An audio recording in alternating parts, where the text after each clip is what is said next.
Hey, it's so good to see you. If you're new here, my name's Brooke and I enjoy researching strange occurrences, true crime, conspiracy theories, etc., and sharing my findings with you. If those are the types of things that you're interested in, then you've come to the right place. I'm not one for wasting time, so let's go ahead and get right into today's case. On July 5th, 1997, near the small town of Cedar Springs, Michigan, two men were enjoying a day fishing on Oxford Lake. The lake was about 20 acres and the water was relatively shallow, which made things a little more difficult for the anglers. While the two had hoped to see a few fish that day, they ended up seeing a strange object floating in the nearby water. As they approached this object, it became apparent rather quickly that this was no fish. It was a human body. As authorities arrived on scene to investigate this discovery, they found that the once lively body had belonged to a woman who had been blindfolded and gagged with duct tape, chained to cinder blocks, and dropped into the lake alive to meet an awful fate. But in this small town of only about 3,300 people,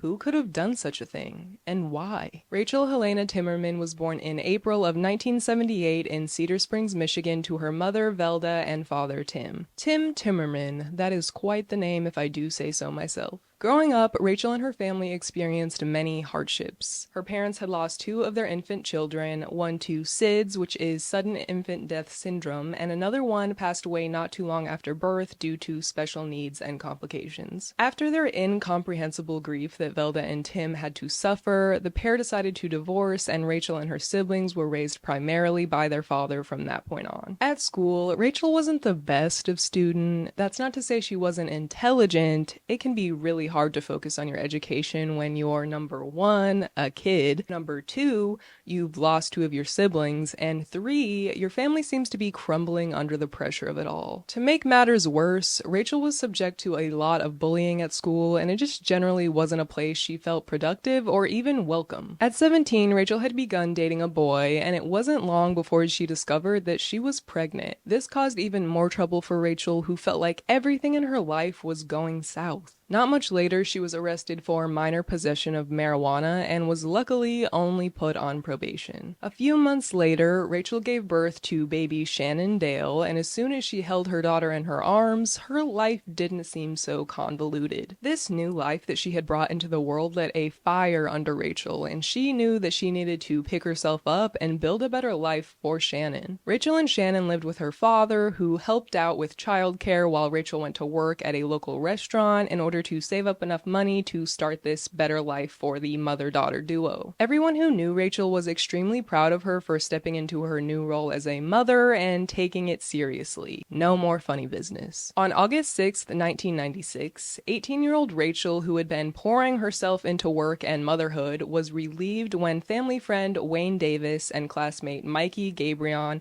invited her out to play cards and just overall have a good time. It had been a while since she had taken the time to relax in good company and have some social hour. When she arrived at the party, Mikey introduced Rachel to his uncle Marvin. 43-year-old Marvin Charles Gabrion was from nearby Altona, which was only about a 30-minute drive north. He had always lived a troubled life, growing up in an impoverished household with physical, emotional, and substance abuse. Residents of Altona would describe Marvin as a loner who struggled with drug addiction and was a frequent flyer at the local county jail for his various crimes over his lifetime. So at this party, after a bit of chatting and drinking, Marvin invited Rachel, Wayne, and Mikey to ride with him to go pick up some more beer from the store. Much like the rest of the Midwest, if you're unfamiliar, there were a lot of small towns scattered around, and there are a lot of rural and desolate areas scattered even more heavily. So when the four were driving down a dirt road in the middle of nowhere, it might have been a little strange depending on the location of the party, but it wasn't too out of the ordinary. That was until Marvin abruptly pulled over his pickup truck on the side of the road and instructed Wayne and Mikey to get out. I'm not quite sure what their reactions were initially. I suppose it's possible that they were aware of Marvin's plan all along, or maybe since they were younger and Marvin was in his 40s and related to Mikey, they felt compelled to listen. listen. Either way, the two exited the vehicle and Marvin drove off with Rachel still inside. From there, Marvin would repeatedly beat Rachel, biting her nose to the point that it bled, and sexually assaulting her 3 times. Marvin told Rachel that if she informed anyone of what went on that night, he would kill her and her daughter Shannon. But the following day, Rachel bravely mustered up the courage to walk into her local police station and report the incident despite her assailant's threats. But unfortunately, actions that could have saved Rachel and her daughter's life were not taken fast enough. Police launched an investigation against Marvin, which took an entire 6 months before he was arrested. In the meantime, Marvin told the police that on the night in question, he had kicked Mikey and Wayne out of his truck for some privacy with Rachel, which was consensual at first. He then claimed that Rachel tried to escalate their intimacy, which he wasn't interested in, and he turned her down. According to his story, they were then ready to leave the rural location when the truck became stuck in some mud. He claims that they both got out of the truck to push, but that Rachel slipped and hurt herself, which supposedly explains the bruises to her face and body that she had reported to the police the next day. He openly claimed that Rachel made up the assault and that she was upset over being rejected. And during all of this, Marvin was able to continue threatening Rachel's life, and all of the fear and stress really began taking a toll on her. Those around her started to notice changes in her physical and mental health, yet she continued trying to carry on with life. She still worked hard and was still determined to provide the best life possible for her daughter. I can't imagine having to deal with not only being assaulted, violated, and then lied about, but to continue having to receive threats and harassment while the police just seemingly sit around and take their time trying to get to the bottom of it. Sexual assault protection orders do exist so that victims can have some peace of mind during the investigation, knowing that there's at least a little bit of a legal layer of protection for their safety, but they're not automatic or something that most victims probably even know about. I'm sure it varies from station to station, but I do think that all victims should be informed of this option, because somebody capable of assaulting you in any way should not be able to continue contacting you and or harassing you just because the police take a few months to do their job. After 6 months of investigation into Rachel's report against Marvin, he was finally arrested on January 20th, 1997 and charged with sexual assault. However, he was released on bail just 2 weeks later and wasted no time in jumping right back into threatening Rachel's life. After 2 weeks of existing just a little more comfortably knowing that her abuser was behind bars, Rachel was soon telling her family members that she was struggling again mentally and that she had even started having nightmares about Marvin killing her. It wasn't something she could just easily get off her mind, especially since she was meant to testify against Marvin at his preliminary hearing later that year. Still, Rachel tried to keep her goals at the forefront of her mind and carry on the best that she could. On the evening of June 3rd, 1997, then 19-year-old Rachel was heading out the door of her father's house with 11-month-old Shannon in her arms. She had plans that night to go on a date with a man named John. Before giving her dad what would be their final hug, Rachel climbed into the vehicle that pulled up in front, presumably with her date inside. This John character had apparently insisted that Rachel bring her daughter on the date. When I first heard this detail, I was like, okay, giant red flag. I don't want to give Rachel a pass for bringing her infant along to a first date, but let's also keep in mind that she's still a teenager who had been having a lot of issues in her life, and I can imagine she was enticed by the idea of a romantic interest who appeared to be supportive of her being a mother. As far as her dad not saying anything, maybe he just didn't have the full details about this date. I can imagine a teen girl not being 100% honest and upfront about her dating life, and just her dad thinking that she was going out with a classmate or something. It was as the night grew later and later without a word from Rachel that Tim Timmerman started to get a little concerned. Early the next morning, though, Tim received a letter from who he believed was Rachel saying that she was going on vacation. Tim was immediately thrown off by this letter for several reasons. One, his daughter really wasn't the type to spontaneously decide to go on a vacation in the middle of the night and just leave a letter disappearing with her daughter off to who knows where. After all, she had been working really hard at her restaurant job to save up enough money for an apartment, and the likelihood of her using that money so frivolously was pretty much out of the question. 2 days later, on June 5th, the day of Marvin's preliminary hearing, Rachel was nowhere to be found, and unfortunately, the charges of SA against Marvin Marvin were dropped. 11 days later, the state prosecutor of Michigan received a letter postmarked from Little Rock, Arkansas that claimed to be from Rachel, stating that the reason she hadn't shown up for the hearing was because she made up the assault allegation against Marvin after he rejected her sexual advances. The letter then went on to state that she needed to confess because she just couldn't live with herself knowing that she had sent an innocent man to prison. Finally, the letter said that Rachel had taken Shannon and moved into Arkansas to marry a Christian man. Thankfully, the state prosecutor could smell the suspicion emanating from this phony letter a mile away and recognized it as a sign that Rachel was likely in danger. The prosecutor's assessment of this strange situation turned out to be true, sadly, when Rachel's body was discovered 2 weeks later at Oxford Lake by 2 fishermen. As I mentioned at the beginning, Rachel's eyes and mouth were covered with duct tape and her limbs were chained and padlocked to cinder blocks. When her body was removed from the body of water, police noticed that these cinder blocks had what seemed to be tar and red paint on them. Her 11-month-old Shannon, however, was nowhere to be found. During forensic examination and the autopsy, it was found that Rachel's body wasn't just disposed of at Oxford Lake, but that she had been bound and dumped in the lake alive. Her cause of death was ruled as drowning. I have a mild fear of water just because I've had some scary experiences as a kid with getting stuck underwater and accidentally inhaling some,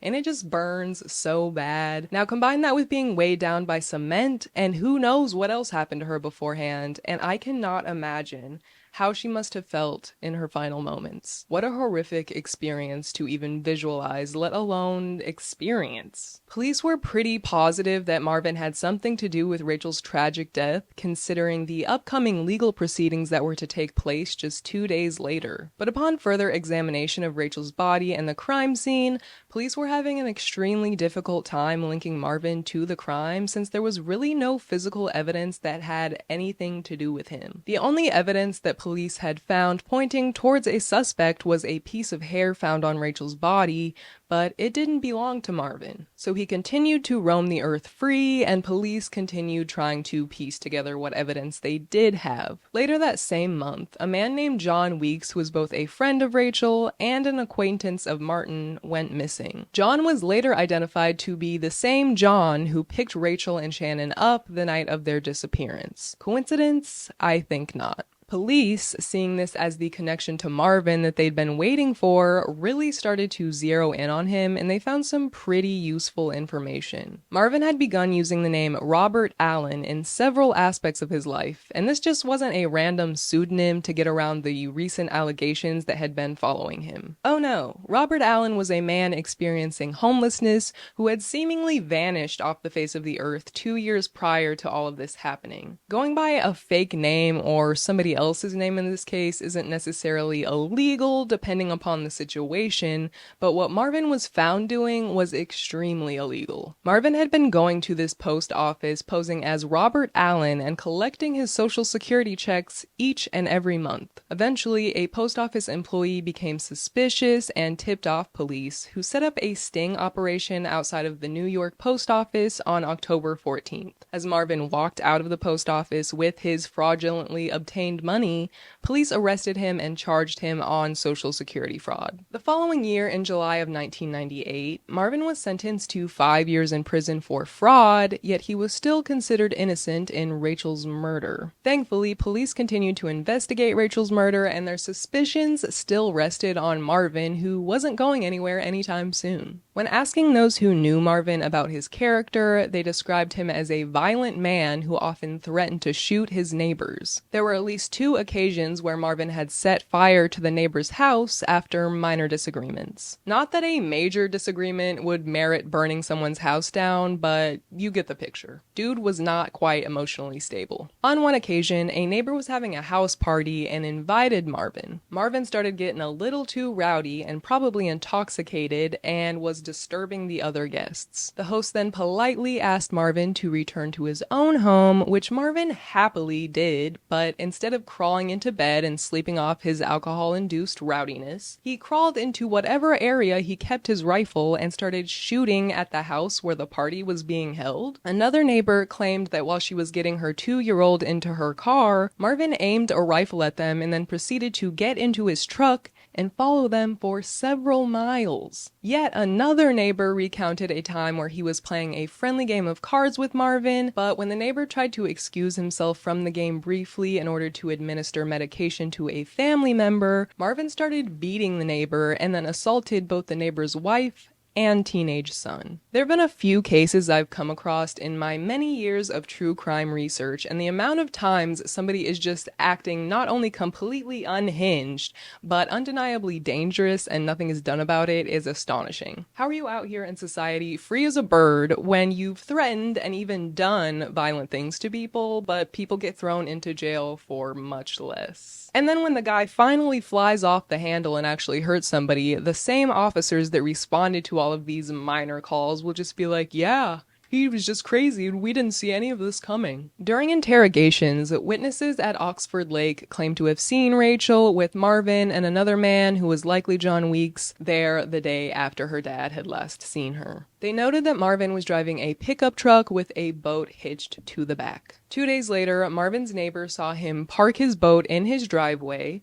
remove 2 life jackets from the boat, 3 concrete blocks, and several chains. When police caught word of this, they were able to obtain a search warrant on Marvin's house where they found bolt cutters, duct tape, a woman's hair clip, baby bottle tops, and most importantly, those cement blocks which uncoincidentally had the same red paint on them as the ones that were tied to Rachel's body. Finally, with this physical evidence, Marvin was indicted on June 29, 1999. An interesting aspect of this case is the fact that it was considered a federal case since Rachel's death occurred in Oxford Lake, which was on federal property. If she had been found only 100 feet away on what was considered state property, the maximum sentencing for her murder would have been life in prison, since Michigan banned capital punishment in 1947 with the exception of treason. But since Marvin was being charged federally, prosecutors had no problem seeking full retribution, and on February 23, 2001, he became the defendant in Grand Rapids' first ever death penalty case. While awaiting trial for Rachel's murder, Marvin had the great idea of giving his cellmate a map of Oxford Lake that had written on it, "Body of 3, 1 found," and told 2 other inmates that he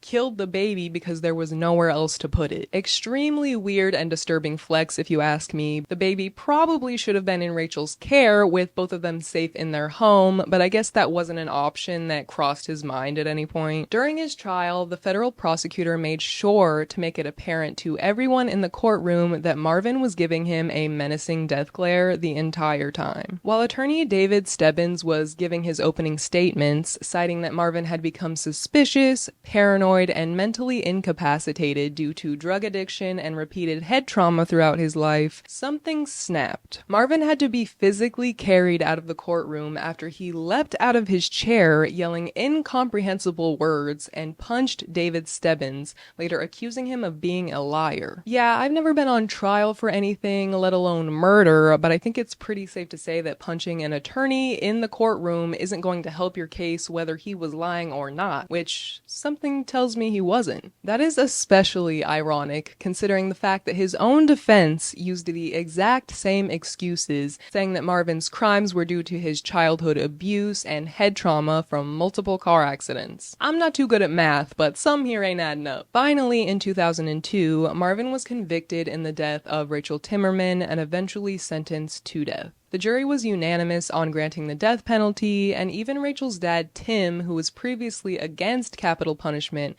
was rejoicing in their decision. Marvin's mother, Elaine, absolutely refuses to believe that her son would ever do such a thing, based on the simple fact that He loves children because he spends time with his nieces and nephews. Hate to break it to you, sister, but people who hurt children, or just people in general, tend to spend time with said people. So, yeah. Marvin is currently sitting on death row at Terre Haute Penitentiary in Indiana at the age of 69. Over the years, his lawyer has filed several appeals on the sentencing, all of which were unsuccessful until 2011 when it was overturned. However, 2 years later, his sentencing was reinstated. And thank God it was, because in addition to Rachel's and likely Shannon's murder, let us not forget that Marvin is believed to be linked to 3 other disappearances of men, including his acquaintance John Weeks, who was the one to pick Rachel and Shannon up, the missing Robert Allen, whose identity Marvin had stolen, along with Wayne Davis, who was present the night that Rachel was originally assaulted. A lot of the articles I read while researching this case either don't mention these missing men at all, or just kind of throw it in as an afterthought, which is just kind of like, of course people around him started disappearing. It's just really no surprise. As far as my thoughts are concerned, I really have no doubt that Marvin was responsible for Rachel and Shannon's deaths. He was used to living a life of treating people like punching bags with no consequences, and it's just extremely unfortunate that these 2 very young ladies had to fall victim to his destruction and violence. Not only did he take advantage of Rachel, but he killed her in order to save his own grimy skin in court. I'm honestly just appalled at every aspect of this crime and case, and my thoughts are with Rachel and Shannon's family after all of these years. Well, that just about brings us to the end of today's case. I welcome you to leave any thoughts you have down below in the comments on this case, and don't forget to hit that subscribe button so you can keep up to date with the next insane case that I cover here on this channel. I'm sorry if you can hear my dog breathing. He's so loud, but I don't want to kick him out because he's on his bed, he's comfortable, he's relaxing, he's resting, and I just can't do that to him, you know? I appreciate you taking the time out of your day to watch, and I will see you back here next Monday. Thanks for watching.